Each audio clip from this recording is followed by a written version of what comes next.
So we are Got it. recording. It is happening. Is it on? It's on. What happened to the cool Rosie. backdrop? I switched out my backdrop just for those of you who are listening to this and wondering what are we talking about. Rosie was appreciating my Pinterest background that I had when I was logged in with the wrong thing, which caused a 10-minute delay. How much of our lives do we spend in annoying, like, is this thing Uh, on? Is I my mean, I Can you do a radical acceptance for me on that? yeah, Because so here's the thing.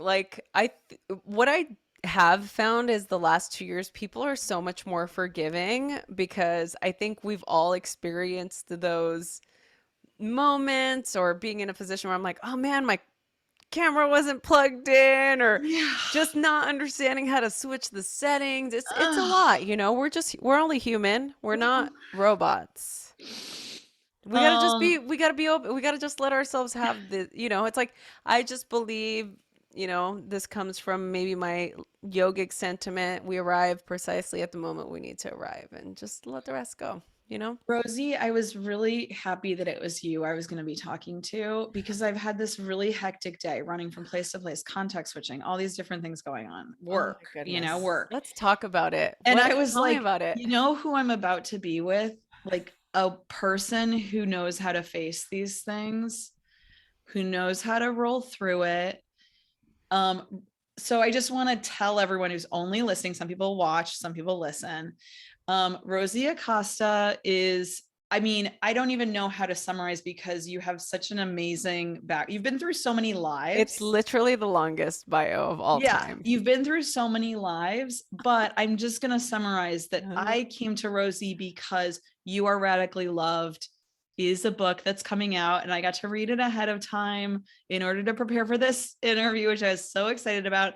And I've got to say, it made me feel that way. It made me feel oh, like you were retraining my inner voice. oh, And that is why, as I thought about joining you, I was like, you know what? She's gonna get it. Like I totally I get it. can come in like slightly a mess and You know she's gonna what? get it. It's life, you know? You don't have to, it's like, let's just show up together. It's going to be great. Everybody that's here, everybody that's listening, just have a seat, take a load off. We're going to sit together.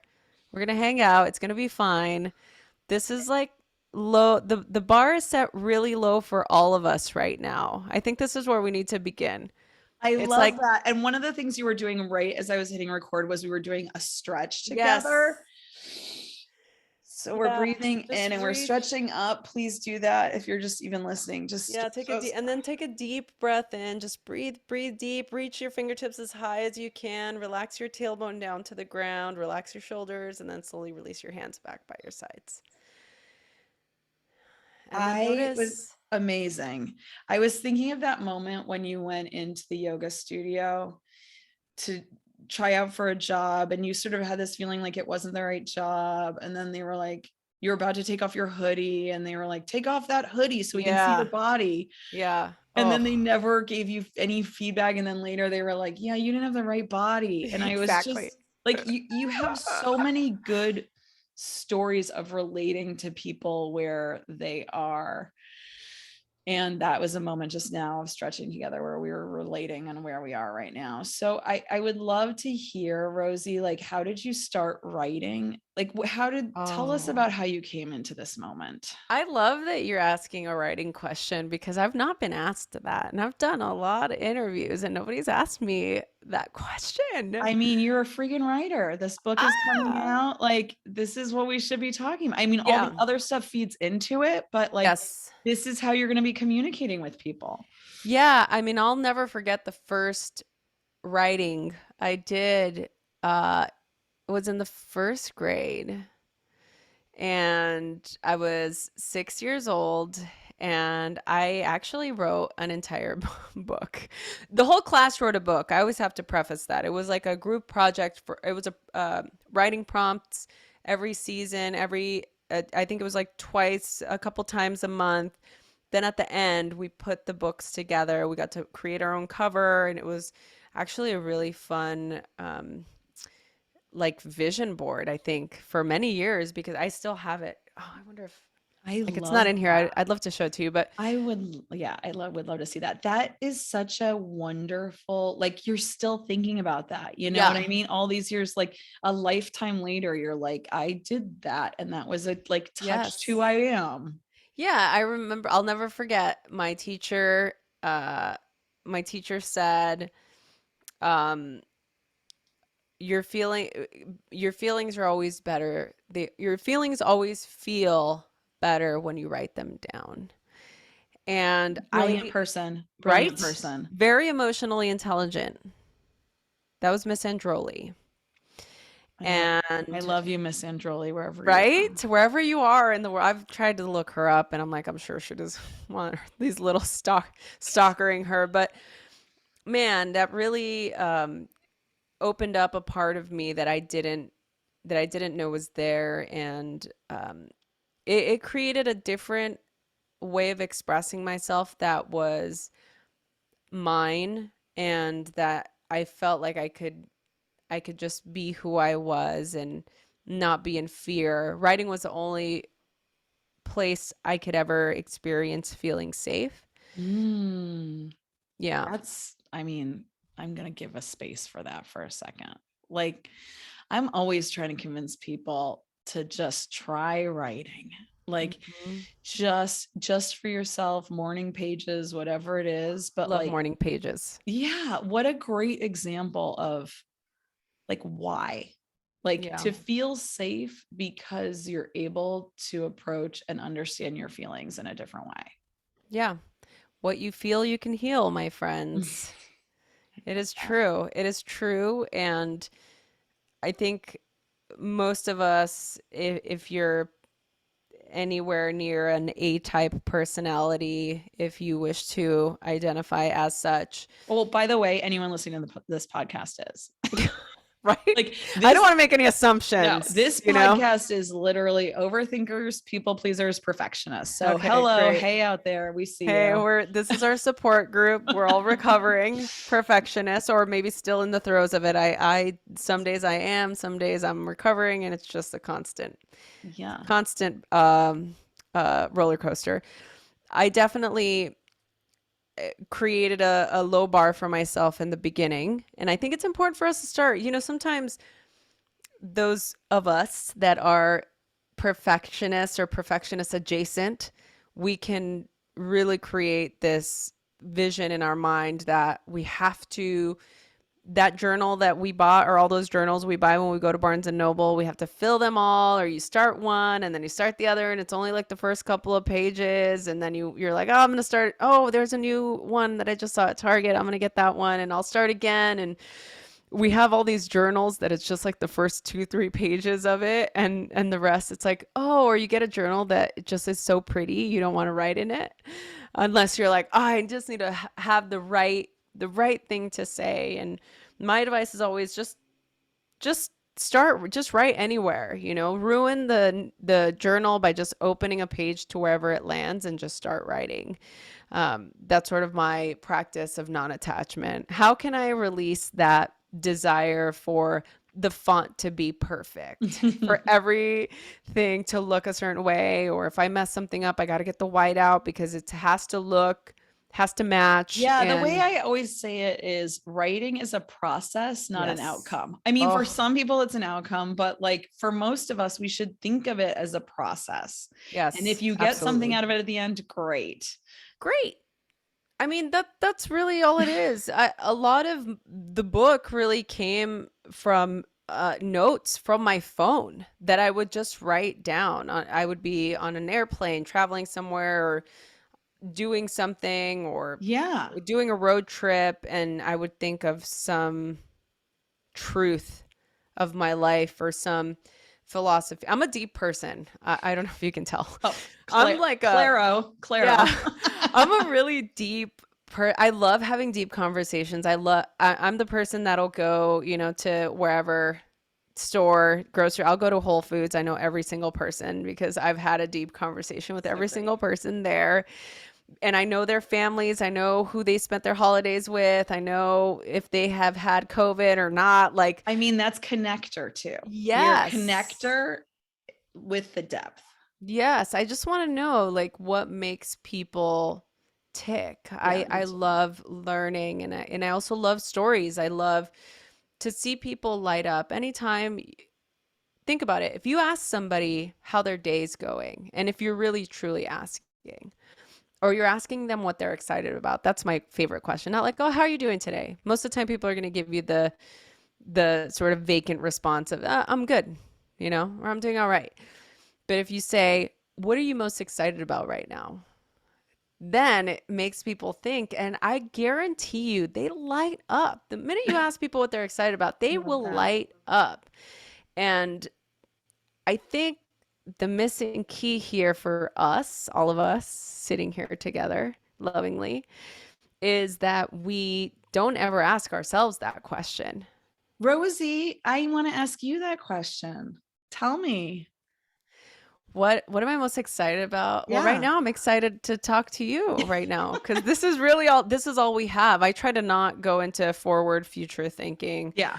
I'm excited that my book is out in the world and it's done, and it's just she's out traversing the globe. Okay, I didn't know. So it's now officially out. I didn't have the Yeah, it's release out. date. Okay. It's out. It's been out for, well, I don't know when. I'm like, I didn't know when this was coming out, but then Yeah. I guess I think about it. I'm like, well, either way, it would have been out already. Yeah. So, Okay. Okay. yeah, no, it's out. She's out in the world. She's alive, Okay. as they would say in Yes. And there Frankenstein. will be a link to it. And again, you are radically loved, which by the way, Yes. the title alone makes you, I don't know. It's amazing. Yeah, and but it's true. How do you feel radically loved, Meredith? Um, well, to right at this moment, it's because I'm talking to the person who literally wrote the book on it. And so you're like emanating that towards me. And we do our breath together, and you don't Yes. mind that I sent you the wrong link and all this stuff. Like, that's, to me, that's a loving embrace from the universe, like getting to be super imperfect and it's okay. Well, I mean, what is the opposite? Have you ever had somebody get really flustered and irritated by that?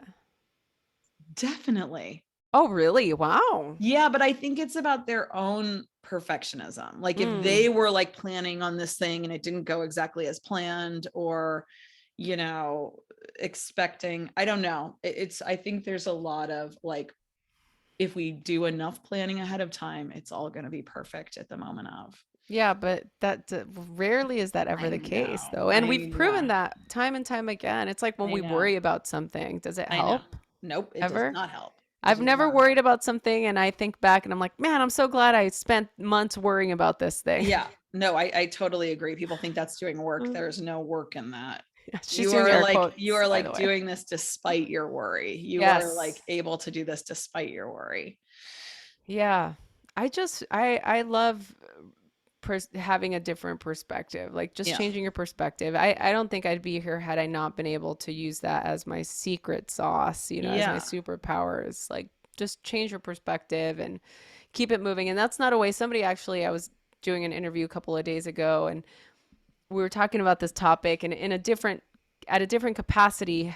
However, the point was the same, that we worry and it doesn't necessarily help. Mhm. But she asked if that was a way maybe of gaslighting yourself. And I disagreed. I'm like, I don't think that me having a different perspective is gaslighting my current experience. I think it's just acceptance is different than ignoring. And Mm. there's a resonating energy to acceptance versus ignoring, Mhm, right? mhm.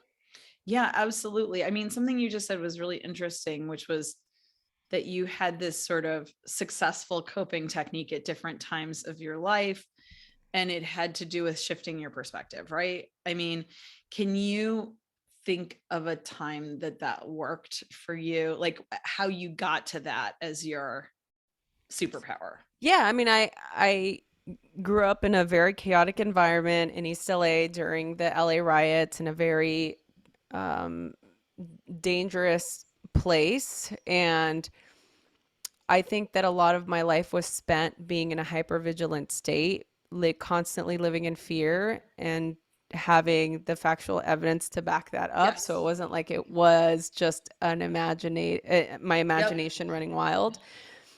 So I think that being able to be in a place where I started to go into my own spiritual journey at a young age, which I'm absolutely grateful for every day, that I started my sort of spiritual voyage, just to stay on brand.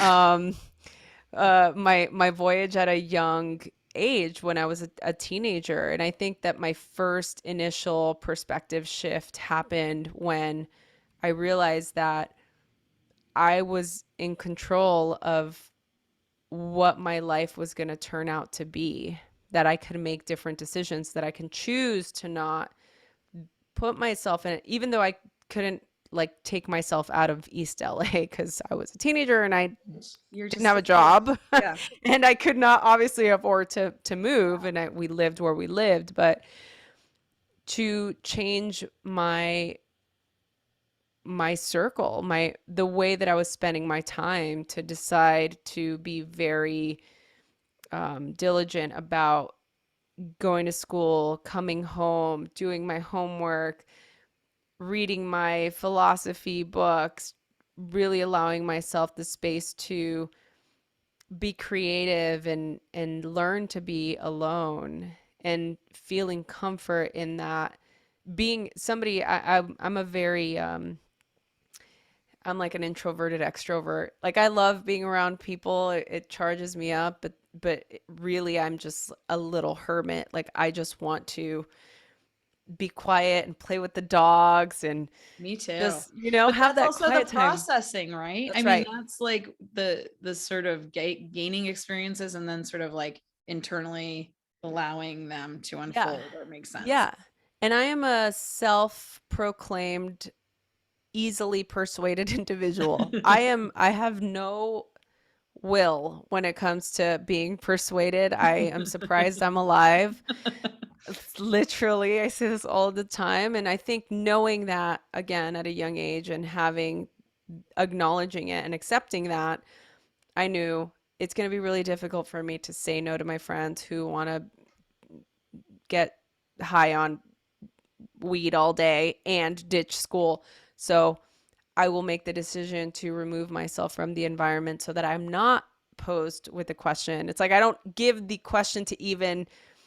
give opportunity for the question to be asked. I'm taking myself out of the environment. So I think that would be the first initial hit on Yeah. changing that around. Yeah, that's huge. What is Rosie, what's your about like grit or like What's sort my of what? it's Oh, you what's got cut your out. thought? You have like a natural resilience that you might have been born with. I don't know, like what you're describing is like survival or intuitive survival, Yeah. which is where a lot of wisdom comes from, like facing something difficult and moving through it. So I'm curious, like, how you think of resilience or grit.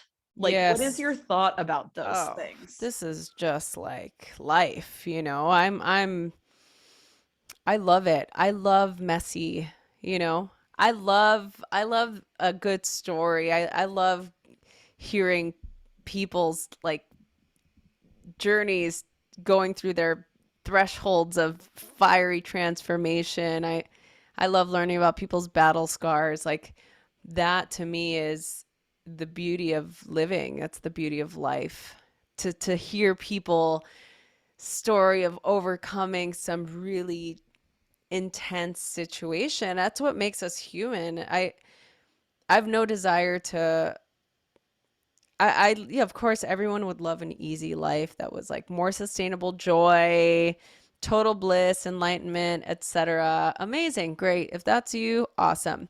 That's not been my experience, and most of the people that I relate to are like me. They have a story to tell, and I think I guess the best answer I could give is my admiration for Olympic athletes or any person who becomes a master at a skill. It requires undivided, unwavering discipline and commitment to one thing. And I think you can only do that if you have that grit. Now, most of the time, if we don't have that skill or talent or whatever you want to call it, we have the grit and the tenacity of living our own life and living our own story because we're here, right? Everybody that's listening, like we have that proof because we're here and we have the desire to continue to grow and learn. And so that's the proof that we need to know that we have that grit, that we have that audacity. And I love that. I love that about humanity. I admire it. It inspires me. You going through something difficult and seeing you come out the other side inspires me. And it shows me if you can go through it, if you can deal with pain and loss and suffering and still be here, albeit like whatever we might feel like we're barely here, we're barely standing, especially after the last 2 years, we're still here. And we're here because this is where we're meant to be. I learned something recently from this neuroscience podcast, which I find super fascinating. And I'm like kind of stuck on it, which is there is a part of our brain, it's called the medial prefrontal cortex, that sets context. And storytelling is one way that we actually change the chemicals that are floating through our body and our brain. So, for example, like if you just said to yourself, I want to be grateful, being grateful is important. I am grateful that I get to talk to Rosie. That does not activate that part of your brain. But if I hear your story and I hear you go through something and come out the other side and you're grateful for something that happened to you, all that lights up this part of my brain and shares those chemicals with me, which I find completely fascinating. Like the power of hearing, which I would think like is one of the meanings of your book. So when you wrote this, like who did you have a particular reader in mind? Like who were you writing for? Yeah, what a great question. I wrote the book that I needed to read. That's what I figured. I mean, that's Yeah. exactly what I thought. Like this was a younger you. What age was Mhm. that you? This is like the teenage me. Yeah, that's what I figured. Okay. Yeah. You Yeah. got to reach those teenage Rosies with I this know. book. I mean, I when I first started thinking about this in the proposal phase, I kept getting asked, "Oh, who's your avatar? Who's the person that you're writing?" And I just kept thinking, I'm like, "Man, what how would I have received this information? How would I have wanted this information given to me?" I didn't like to be talked at. I don't like when teachers, spiritual teachers, or when they're Agreed. talking at me, or Yeah. speakers, inspiration, motivational speakers. Like, Yes. I don't like being talked at. Yeah. I'm much more receptive to people's stories and Yes. people, yeah, being able to relate to real life and people's hearts. Like, I'm such a heart-centered person, and I love being in that state of constant honesty and truth, and I'm attracted to that. So that would have spoken to my younger self, only somebody who is communicating from that place. Right. That's the only way it would have landed with me. Yeah. And I find I do some work with teenagers. And Mm. when I first started teaching, I was working with at-risk youth, and that was my intention behind why I started teaching yoga and meditation, because I wanted to bring it to people like the people I grew up with, like myself. And man, they're so bright, and teenagers are, especially right now, man, they're going through it. Like, I don't think I could survive what they're going through right I think now. that all They're, the time you because I'm know? older than you are. And I'm like, if there was friggin' social media when I Can you was like, imagine? I cannot, it was so hard already. And I didn't have to worry about how people like Bullying, watching. Like, trolling, or yes, yes, oh, yeah, and I'm like, I don't want any proof out there. Like, I was like, yes, don't take any pictures of me, even with like Polaroid yeah, cameras. I'm yeah. like, No, I don't, there know. is no evidence of anything I did when I was a teenager, thank goodness. Yeah, But yeah, it's a hard place, and I think that of all the people, look, we all need the tools, right? We all need the tools, but I think that we disregard this younger generation as being too young, therefore maybe they're not meant to be on a spiritual journey at that age. Well, But don't you actually feel like I don't, maybe it's because they are in the thick of it, but like they're so knowledgeable about a lot of mental health yes. stuff in particular. Oh Like yeah. they know so much more than I did. Kind Yeah. of everyone. I'm talking like so many different young people with different backgrounds, Yes. they all know a lot more. I just think it's a lot more in the like consciousness. Yes, I agree. And I think it's great, you Yeah. know.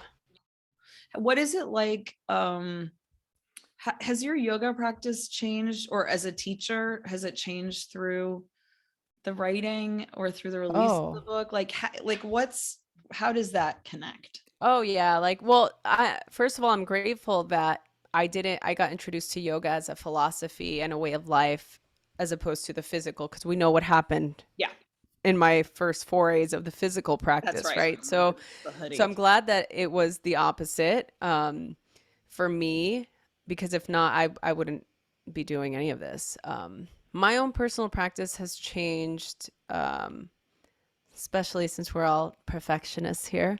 There was a moment in time where I wanted to just focus on the physical part, and I kept repeating this lesson over and over, like I did when I ran the marathon, this sort of like striving for being perfect and having things be a certain way and aspiring to get to that elusive there space that maybe might bring me happiness that never came, right? So I think that now the way I utilize my practice is, um, I mean, it's such a sacred experience for me because I really just allow myself to do whatever I want, whatever feels good. And somebody just asked me like, what do you like, how long do you practice yoga? Do you just practice yoga for hours? Like you're such an enlightened yogi. And I'm like, absolutely not. I basically, you can't see this the way the camera is, but my practice space is literally right here. I'm Okay. like just a foot Yep. away from my mat. Yep. I wake up in the morning and I just lay on it and then I do some stretching. Literally, I draw my knees in, I do a little bit of stretching, I do maybe a sun salutation, maybe like a side stretch, and that's my yoga practice. And it's perfect and it works great, maybe 10 minutes. And that's all I need. You know, I do meditate for longer than that. And to me, that's the most important part of my practice is to be able to sit still and do my breathing practices and do some reading. And then once I leave here, I go into my office, I get on the computer, I do my work, but it is my time for me to nourish that part of myself, to check in, to ask myself how I'm doing, I to mean, it's literally the grounding, right? It's like, I yeah. gotta do this ground. I always feel that when I sit on the mat and have like pillows under my knees and do the Yes. blanket on, it's just like, this is the grounding. Yeah, that's it. That's really all. I mean, for some people, they might need a little bit more activation, which is great. Sometimes I Yep. do too, but it seems like the last hand to me, the more the outside speeds up, the more I know that my internal practice needs to slow down because that's how I balance it out. That has been a big learning for me. Maybe it's also a perfection, like pushing against the perfectionism, but like just even just doing a little, even just tapping into it, even just doing like a stretch a few times a day Yes. is is touching it. Like to touch it is to come back to it. That's Yeah, amazing. that's it. You know, a lot of the times, one of the things that I get asked all the time, or people say to me, um, "Oh, I can't practice yoga because I'm not bendy or I'm not flexible." And it's like, if you can breathe, you can practice Yeah. yoga, right? Yeah. It's not about the dexterity of your hamstrings or how flexible you are, you think you need to be. It's about integrating into the harmony of your body's movement with the breath. Yeah, and sort of like self-knowledge, like a knowledge Yes. of your own body. Like there are things you learn where you're like, oh, that's what's happening because it's always changing. And so Hmm. you're always able to be with it, which is I'm super aware of your dog having a bee sting, Rosie. So Oh, we didn't we're say that in the talking about a beginning, but cute little dog, or probably a big dog pit bull who came up it's right big. before the call started. Big bee sting on the lip. So I want to let you go to the vet with that dog, but I want to know if there's any sort of final. So the orientation of the book is you are radically blank. So can you give the beautiful voyagers out there a you are something? Like what is the like final thought for all the people out there? Oh, you are radically resilient. You are radically resilient. Everybody that's here right now, I I have this full conversation. I'm constantly back and forth with the everything happens for a reason. I have some disdain with that. I poke Oh holes my into God, that that all the one that time. one drives me You know, it's like batty. everything happens for a reason. I poke all kinds of holes in it. I'm Batty. like, what about Yeah. this? What about this? What about when this Yeah. happened in history? I What mean, was the literally, reason can for we that? just say what today is? People are going to be listening to this later, so this dates it. But Russia invaded Ukraine today. Yeah, Like, is that happening for a reason? I don't right? know. It's Yeah, just no, such a totally like, agree. I'm with you. yeah. Totally. So knowing that all of us here, we all agree with the same sentiment of like the everything happens for a reason. Um, but there is a reason why you're here, and there's a reason why we're all here, and there's a reason why we're all compelled to do this internal work and to want to live a better life. And what I always like to leave people with is an invitation to create that radically loved life within themselves that's void of perfection, that is full of all heart and authenticity and realness and connection. And that is my prayer for everyone. That is beautiful. And you are definitely a living presence of it. Like, I'm sure people feel that when they meet you in the store or when they meet you out in the world. Like, you are showing through example, which I think is really beautiful too. So thank you for that. Thank you for bringing a little Rosie into my life and for like spending this time with me. I'm so grateful for you. Thank you so much for having me on. It has been such a pleasure. I'm so excited to continue to get to know I know, you, me and too. That's basically why I have this podcast, by the way. I'm just like, it's the reason why I started a podcast too. yes, like let me Don't just get it get to know twisted. cool people. I just Yeah, I'm with you. Ah, Oh my goodness, thank you, Rosie. thank you. Okay.